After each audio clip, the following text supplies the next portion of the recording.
Le dimanche 20 janvier 2019, à la maison de quartier du village Pierre, à Saint-Laurent-du-Maroni, s'est déroulée la réunion d'information et de bilan de l'année 2018 du Grand Conseil coutumier afin de discuter des droits des peuples amérindiens et bushinengue. C'est à la suite de la loi EROM qui reconnaît qu'il y a des chefs coutumiers amérindiens et les chefs coutumiers bushinengue et qui fait que c'est une manière plus structurée pour pouvoir nous reconnaître. C'est vrai que nous sommes à 6 mois d'exercice.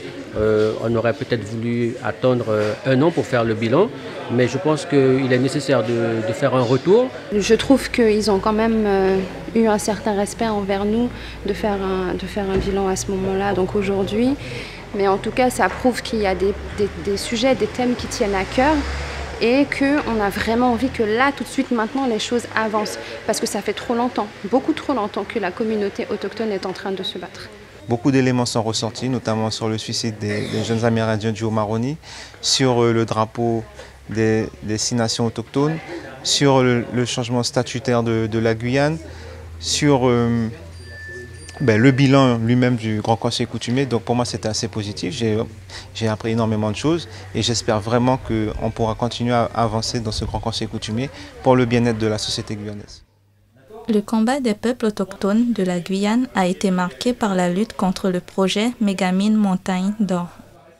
La jeunesse autochtone a été très investie, a été très présente, était carrément en ligne de front.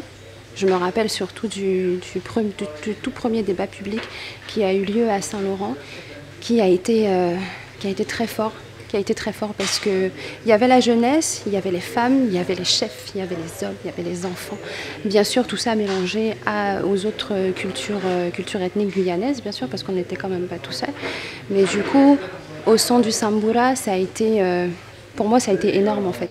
Malgré les nombreux sujets qui portent toujours au débat, les chefs peuvent finalement apprécier la victoire sur la rétrocession du foncier au village de Bellevue et d'Organabo. Nous, on est prêts. Ça, c'est une fierté, en tant que chef. Ça, c'est une fierté. Ça, je peux dire bravo à Madame Cécile, la chef coutumière de là-bas. Ça, c'est une fierté pour moi. Il faut qu'on soit toujours référé à cette référence.